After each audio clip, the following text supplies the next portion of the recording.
Hi there, Janet Fritz here for Galaxy Girl Creations. Welcome to my channel. Welcome to Mixed Media Frenzy. Today we are using an inspiration piece from Rika Kovasin for Scrap Effects. And I think this is a really beautiful piece. I followed it, the layout fairly closely with regard to the placement of things, but I switched out what the things were, of course. I also decided to use some white cardstock from Close to My Heart. I like to tape mine down to a piece of foam board that is covered with packing tape so that the moisture doesn't leak through to the foam board, and it just provides a barrier there. And I let it dry overnight once I get the mixed media down, and it keeps everything nice and flat. That has worked well for me, and so I recommend that. I started out with Black Dilutions spray, and that is what I'm using there. And then I went on to add some Distress Oxide spray in Hickory Smoke, and I also added some in Tumbled Glass to get that blue effect.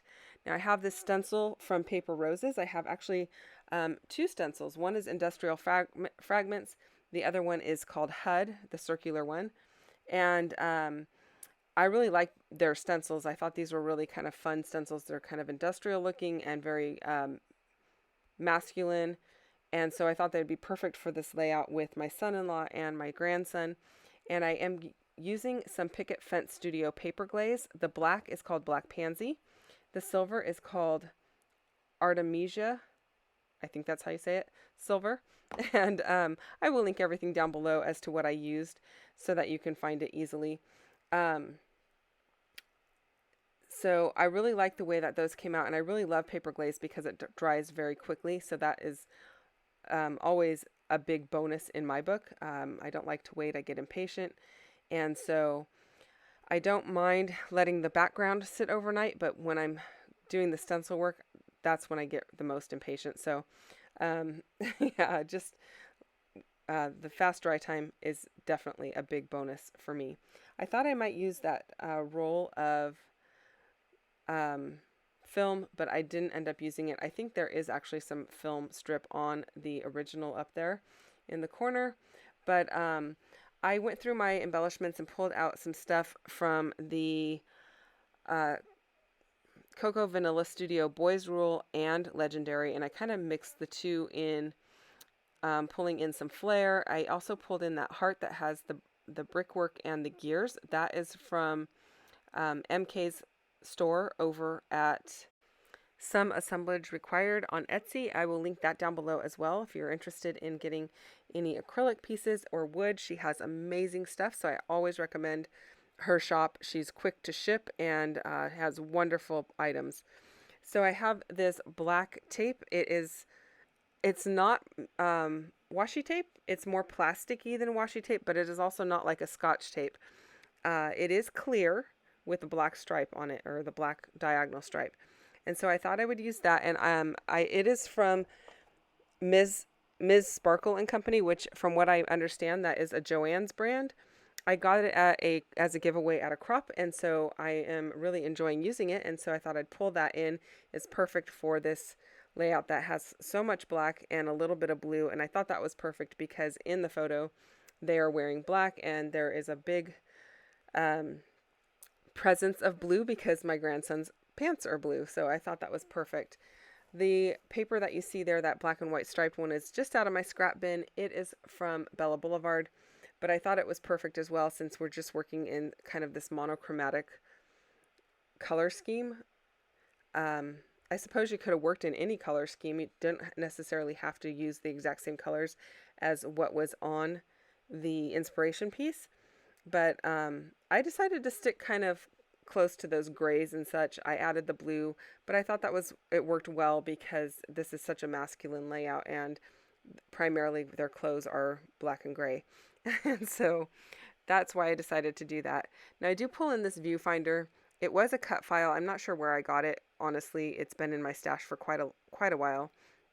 But I decided to pull that in. I don't use viewfinders very often, but I thought it worked perfectly because, again, it's black and white, and it's got that round look. Now, I do realize that it is covering up a bit of the stenciling, but I don't mind that. I feel like when you do mixed media and you add layer upon layer upon layer, that is kind of what the intention is. You still get the idea that there is stenciling back there or at the bottom there, but it's not, you don't get to see the whole thing. So they're kind of like just glimpses of these little bits and pieces that are all kind of layered up. And I really like that. It really adds to the overall effect. I did feel like I needed to back this heart acrylic piece simply because there was so much going on behind it. I wanted it to really kind of stand out and be the star of things. I didn't want it to be kind of lost in the shuffle.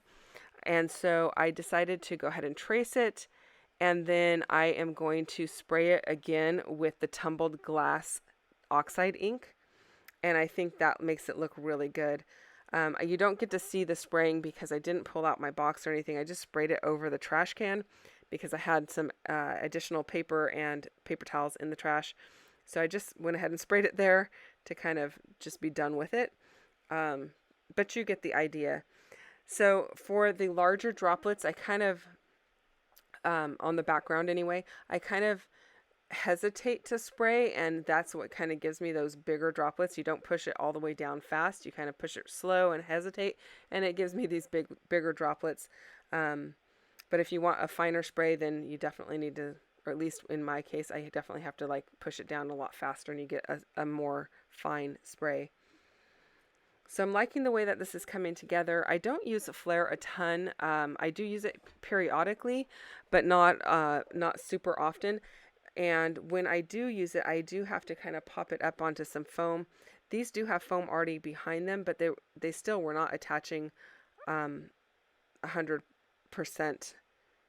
like for my liking. They were there, but I felt like they could be bumped and knocked off. And now the piece, the blue one down there at the bottom, I definitely had to put more foam behind it because that acrylic piece is underneath it, and that acrylic piece has a little bulk to it. It is the thinnest acrylic that you can get. It is, I think, 1/8 of an inch thick instead of 1/4 of an inch thick.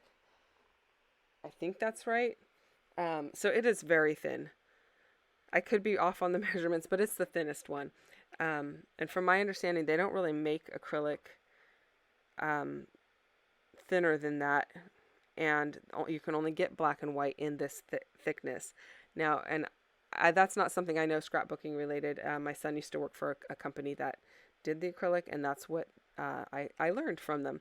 So I was like, how come you can't get the thinner stuff in the colored stuff? And they're like, oh, they don't make it. So anyway, I pulled out a bunch of these clear stickers, and I'm not really a huge fan of clear stickers to begin with, but it does work. They do work great on mixed media because then you get to see all of that stuff behind the mixed media or behind the sticker. And, you know, usually I would want a white background behind when I'm doing a regular layout because I don't want layers of paper showing underneath. But in this case, it worked out well. So they do have their place in scrapbooking. They're not always my favorite thing, but the nice thing is if you do want to make them so that they're not clear, you can just put them on white paper and fussy cut around them. So that's what I do. And in this particular case, it worked out well. So I'm just putting some phrase stickers down below this embellishment area in the lower left. You saw me add that large sticker off to the right, and then I put some phrase stickers below that. I kind of left that over there on the side, the right-hand side. It's not really a major embellishment area, but it kind of just adds to the entire layout. I do like that skull and crossbones up at the top. I thought that was kind of fun. And now I'm looking through the Legendary ephemera pack, kind of trying to figure out what else I want to add. I do want to say that I am so happy to be here, you guys. This is the first time that I actually am doing the Mixed Media Frenzy team during the entire month rather than just the Fridays that are open to everyone to join for the hop. And so I am so thrilled to be here and be bringing you guys more mixed media layouts every Friday. So stay tuned for that. I'm super excited about it. I think it's going to be a lot of fun, and I feel like I'm in really good company, and am just honored that they asked me to join. So thanks, guys. Okay, so lastly, I think lastly anyway, maybe not lastly, I decided to go ahead and draw a sketchy line all the way around my layout. So when I do tape my layouts down to the foam board, it does always leave a border around it because the tape works like a mask and doesn't allow any of the mixed media to spread. Sometimes I cut that off and I back the entire page with a piece of cardstock, whether it be black or maybe some other color, usually black, but once in a while a different color. But in this case, I decided to just draw a sketchy line around it. Sometimes I will use the sewing machine and stitch around it, but I thought for this kind of messy masculine look, the sketched lines worked the best. So there is my layout completely finished. I hope that you enjoyed this video. If you did, I would love it if you'd leave me a thumbs up. Thank you so much for watching and spending time with me today. I really do appreciate it. If you have questions or comments, leave those down below and I will get back to you as quickly as I can. And if you are not already subscribed, I'd love for you to subscribe to my channel as well. Again, thanks for watching. I will see you guys super soon. Bye-bye.